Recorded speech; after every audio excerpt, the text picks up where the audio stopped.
हरे कृष्णा। आइए आज हम गीता जी के 5वें अध्याय के 8वें और 9वें श्लोक की विस्तृत व्याख्या करेंगे। नैव किंचित करोमि इति युक्तो मन्येत तत्त्ववित् पश्यन् शृण्वन् स्पृशन् जिघ्रन् नश्नन् गच्छन् स्वपन् श्वसन् प्रलपन् विसृजन् गृह्णन् नुन्मिषन् नुमिषन्नपि इंद्रियाणीन्द्रियार्थेषु वर्तन्त इति धारयन्। अर्थात तत्व को जानने वाला सांख्य योगी देखता हुआ, सुनता हुआ, छूता हुआ, सूंघता हुआ, खाता हुआ, चलता हुआ, ग्रहण करता हुआ, बोलता हुआ, त्याग करता हुआ, सोता हुआ, श्वास लेता हुआ तथा आँख खोलता हुआ और मूंदता हुआ भी संपूर्ण इंद्रियों के विषयों में बरत रही है, ऐसा समझकर मैं स्वयं कुछ भी नहीं करता हूँ, ऐसा माने। व्याख्या है तत्ववित्त युक्त।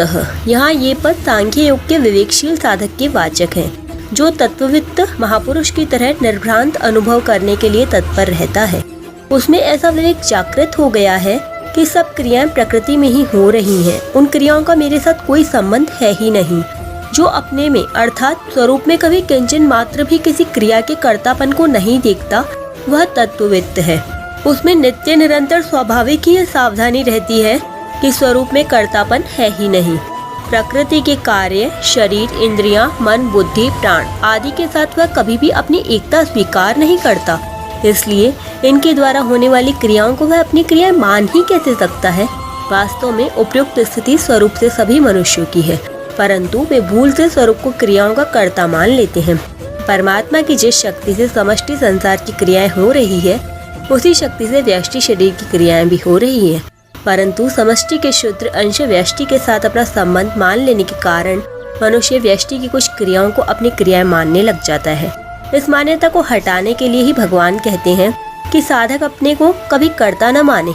जब तक किसी भी अंश में कर्तापन की मान्यता है, तब तक वह साधक कहा जाता है। जब अपने में कर्तापन की मान्यता का सर्वथा अभाव होकर अपने स्वरूप का अनुभव हो जाता है, तब वह तत्ववित्त महापुरुष कहा जाता है। जैसे स्वप्न से जगने पर मनुष्य का स्वप्न से बिल्कुल संबंध नहीं रहता, ऐसे ही तत्ववित्त महापुरुष का शरीर आदि से होने वाली क्रियाओं से बिल्कुल संबंध नहीं रहता। यहाँ तत्ववित्त वही है जो प्रकृति और पुरुष के विभाग को अर्थात गुण और क्रिया सब प्रकृति में है, प्रकृति से अतीत तत्व में गुण और क्रिया नहीं है, इसको ठीक ठीक जानता है।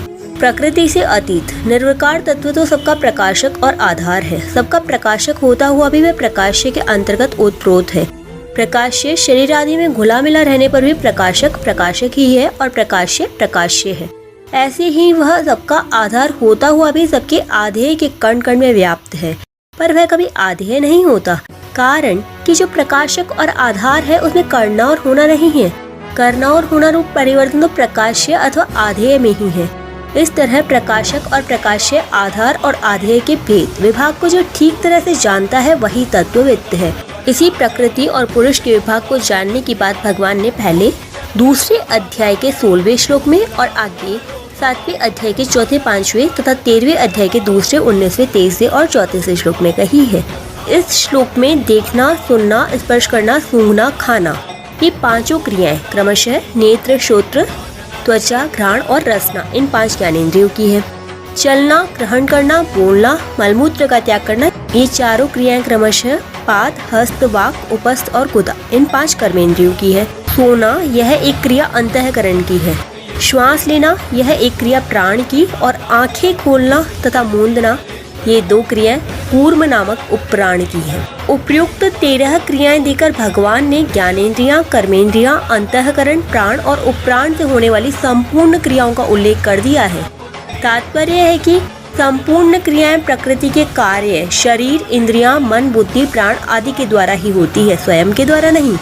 दूसरा एक भाव यह भी प्रतीत होता है कि सांख्य योगी के द्वारा वर्ण, आश्रम, स्वभाव, परिस्थिति आदि के अनुसार शास्त्रविहित शरीर निर्वाह की क्रियाएं खान पान, व्यापार करना, उपदेश देना, लिखना, पढ़ना, सुनना, सोचना आदि क्रियाएं न होती हो, ऐसी बात नहीं है। उसके द्वारा ये सब क्रियाएं हो सकती है।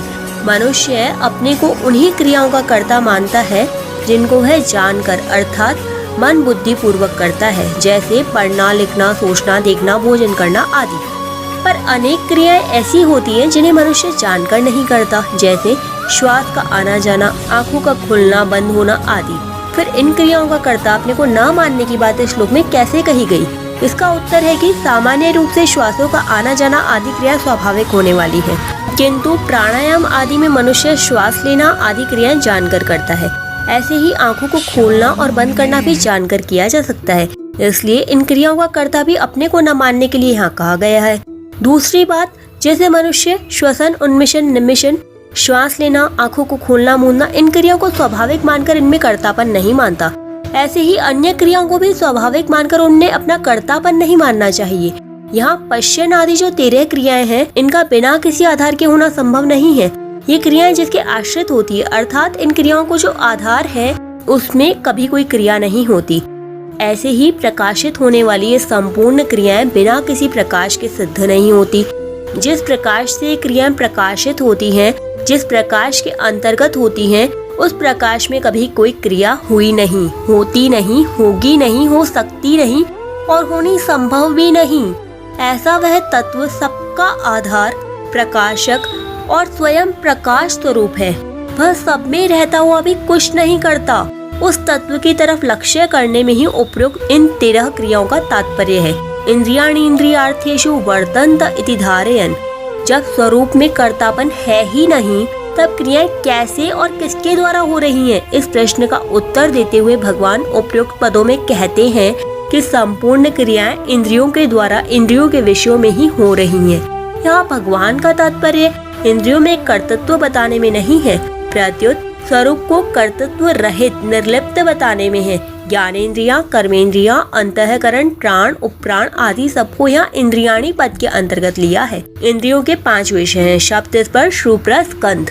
इन विषयों में ही इंद्रियों का बर्ताव होता है।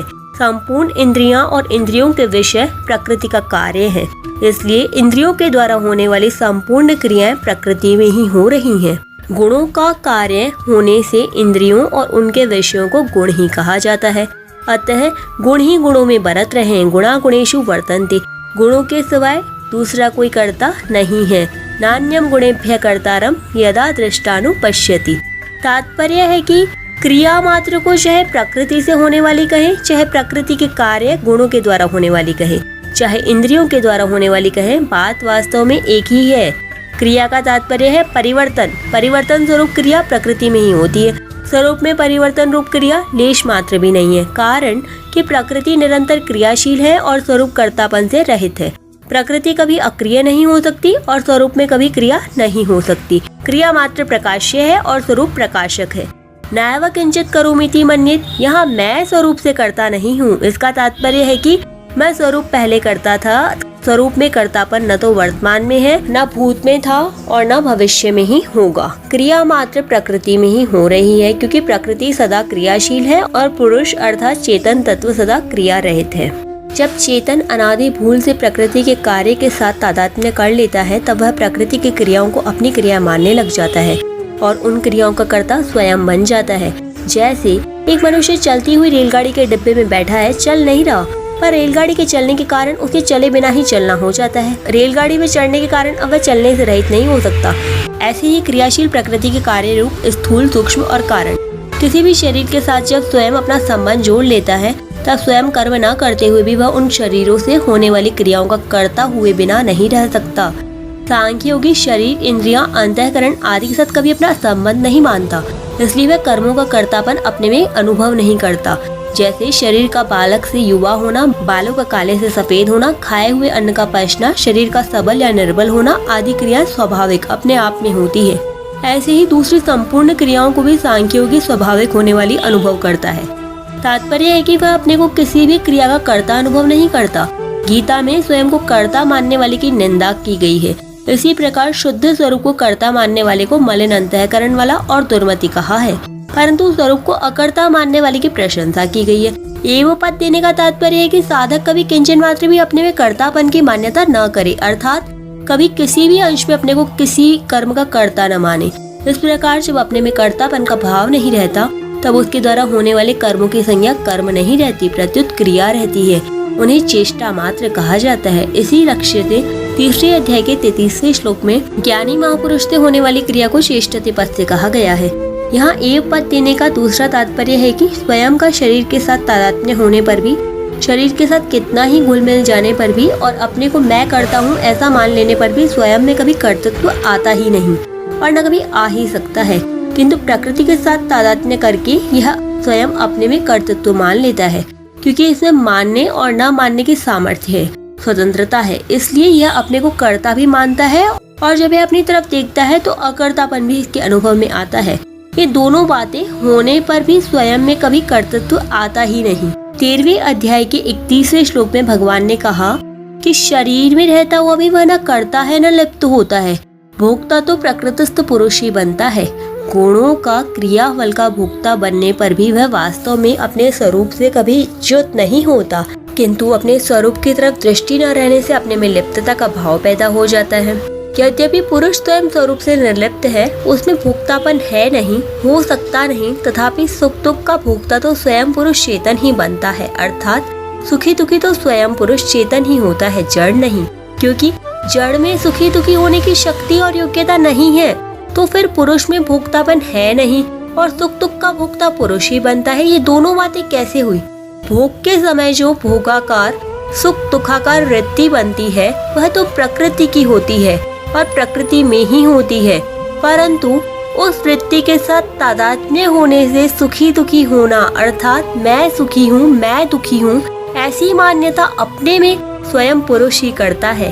कारण कि यह मानना पुरुष के बिना नहीं होता, अर्थात यह मानना पुरुष में ही हो सकता है, जड़ में नहीं। इस दृष्टि से पुरुष भोक्ता कहा गया है। सुखी दुखी होना अपने में मानने पर भी, अर्थात सुख के समय सुखी दुख के समय दुखी, ऐसी मान्यता अपने में करने पर भी पुरुष स्वयं अपने स्वरूप से निर्लिप्त और सुख दुख का प्रकाशक मात्र ही रहता है। इस दृष्टि से पुरुष में भोक्तापन है नहीं, हो सकता नहीं। कारण कि एक देशीयपन से ही भोक्तापन होता है और एक देशीयपन अहंकार से होता है। अहंकार प्रकृति का कार्य है और प्रकृति जड़ है, अतः उसका कार्य भी जड़ ही होता है, अर्थात भोक्तापन भी जड़ ही होता है। इसलिए भोक्तापन पुरुष चेतन में नहीं है। अगर यह पुरुष सुख के समय सुखी दुख के समय दुखी होता तो इसका स्वरूप परिवर्तनशील ही होता, क्योंकि सुख का भी आरंभ और अंत होता है और दुख का भी आरंभ तथा अंत होता है।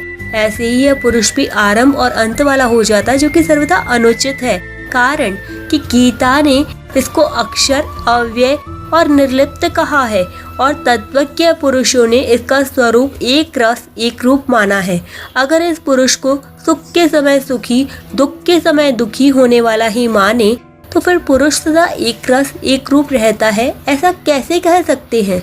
यहाँ विशेष बात यह है कि 3 अध्याय के 27वें श्लोक में अहंकार विमूढ़ात्मा कर्ता हमिति मन्यते, इसमें आए मन्यते पद से जो बात आई थी उसी का निषेध यहाँ नैव किंचित करोमीति युक्तो मन्यते तत्त्ववित्, इसमें आए मन्येत पद से किया है।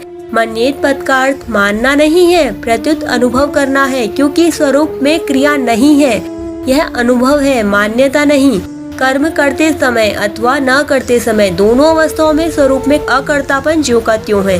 इसलिए तत्वविद पुरुष यह अनुभव करता है कि कर्म करते समय भी मैं वही था और कर्म न करते समय भी मैं वही रहा, अतः कर्म करने या न करने से अपने स्वरूप अपनी सत्ता में क्या फर्क पड़ा, अर्थात स्वरूप तो अकर्ता ही रहा। इस प्रकार प्रकृति के परिवर्तन का ज्ञान अनुभव तो सबको होता है, पर अपने स्वरूप के परिवर्तन का ज्ञान किसी को नहीं होता। स्वरूप संपूर्ण क्रियाओं का निर्लिप्त रूप से आश्रय आधार प्रकाशक है, उसमें कभी किंचन मात्र भी परिवर्तन की संभावना नहीं है। स्वरूप में कभी अभाव नहीं होता।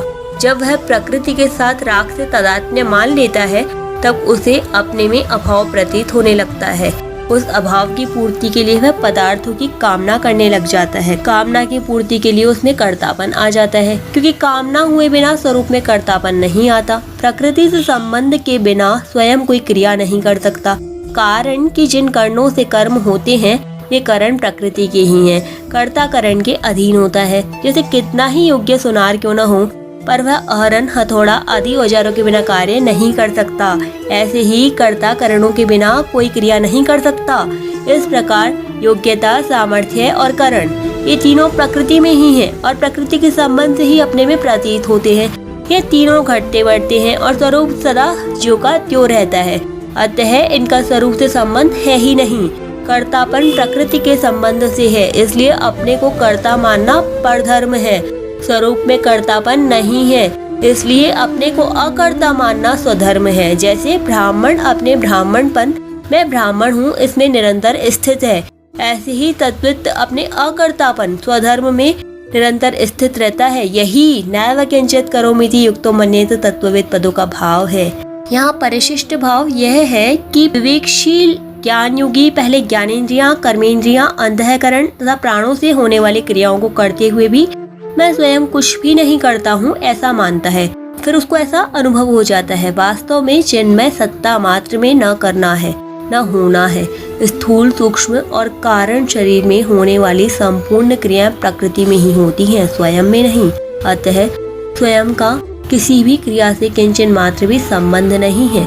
अविवेक पूर्वक अहम को अपना स्वरूप मानने से जो अहंकार विमूढ़ात्मा हो गया था, वही विवेक पूर्वक अपने को अहम से अलग अनुभव करने पर तत्वविद हो जाता है, अर्थात उसमें कर्तृत्व नहीं रहता, वह निरंतर चिन्मय तत्व में ही स्थित रहता है। अहंकार से मोहित होकर स्वयं ने भूल से अपने को कर्ता मान लिया तो वह कर्मों से तथा उनके फलों से बंध गया और 84 लाख योनियों में चला गया। अब अगर वह अपने को अहम से अलग माने और अपने को कर्ता न माने, अर्थात स्वयं वास्तव में जैसा है वैसा ही अनुभव कर ले, तो उसके तत्वविद मुक्त होने में आश्चर्य ही क्या है। तात्पर्य है कि जो असत्य है वह भी जब सत्य मान लेने से सत्य दिखने लग गया, तो फिर जो वास्तव में सत्य है उसको मान लेने पर वह वैसा ही दिखने लग जाए, तो इसमें आश्चर्य क्या है। वास्तव में स्वयं जिस समय अपने को कर्ता भोक्ता मानता है, उस समय भी वह कर्ता भोक्ता नहीं है। शरीरस्थोपि कौन्तेय न करोति न लिप्यते, कारण कि अपना स्वरूप सत्ता मात्र है। सत्ता में अहम नहीं है और अहम की सत्ता नहीं है। अतः मैं करता हूँ यह मान्यता कितनी ही दृढ़ हो, है तो भूल ही। भूल को भूल मानते ही भूल मिट जाती है, यह नियम है। किसी गुफा में सैकड़ों वर्षों से अंधकार हो तो प्रकाश करते ही वह तत्काल मिट जाता है। उसके मिटने में अनेक वर्ष महीने नहीं लगते। इसलिए साधक दृढ़ता से यह मान ले कि मैं करता नहीं हूँ, फिर यह मान्यता मान्यता रूप से नहीं रहेगी, प्रत्युत अनुभव में परिणत हो जाएगी।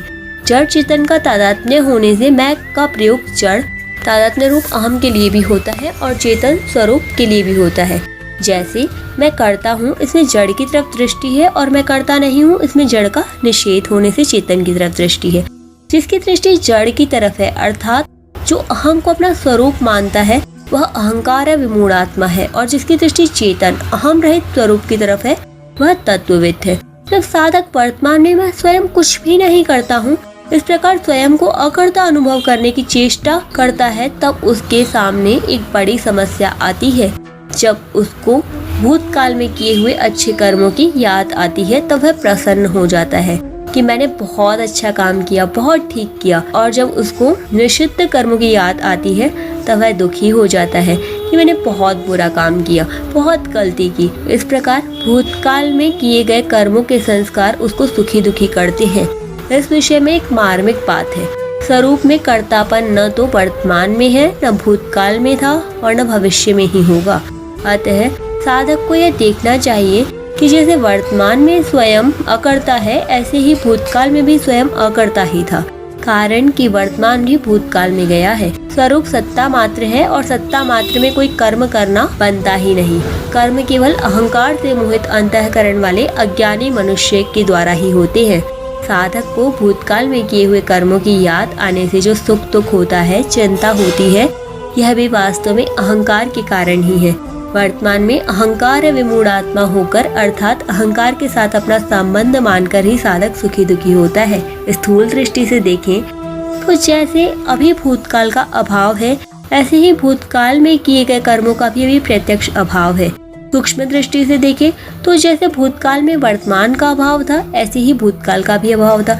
इसी तरह वर्तमान में जैसे भूतकाल का अभाव और वर्तमान तीनों का ही सर्वथा अभाव है, सत्ता काल से अतीत है, अतः वह किसी भी काल में करता नहीं है। उस कालातीत और अवस्थातीत सत्ता में किसी काल विशेष और अवस्था विशेष को लेकर कर्तृत्व और भोक्तृत्व का आरोप करना अज्ञान है। अतः भूतकाल में किए गए कर्मों की स्मृति अहंकार विमूढ़ात्मा की स्मृति है, तत्ववित्त की नहीं। नैव किंचित करोमि का तात्पर्य है कि क्रिया नहीं है पर सत्ता है। अतः साधक की दृष्टि सत्ता मात्र की तरफ रहनी चाहिए। वह सत्ता चिन्मय होने से ज्ञान स्वरूप है और निर्विकार होने से आनंद स्वरूप है। यह आनंद अखंड, शांत और एकरस है। शरीर से तादात्म्य होने के कारण प्रत्येक क्रिया में स्वयं की मुख्यता रहती है कि मैं देखता हूँ, मैं सुनता हूँ आदि। क्रिया तो होती है शरीर में, पर मान लेते हैं अपनी। स्वयं में कोई क्रिया नहीं है, वह करने और न करने दोनों से रहित है। इसलिए शरीर के द्वारा क्रिया होने पर भी सत्ता मात्र अपने स्वरूप पर दृष्टि रहनी चाहिए कि मैं कुछ भी नहीं करता हूँ। 7वें श्लोक में कर्मयोगी की और 8वें 9वें श्लोक में सांख्य योगी की कर्मों से निर्लिप्तता बताकर अब भगवान भक्ति योगी की कर्मों से निर्लिप्तता बताएंगे। 10वें श्लोक की व्याख्या हम कल करेंगे। हरे कृष्णा, राधे राधे।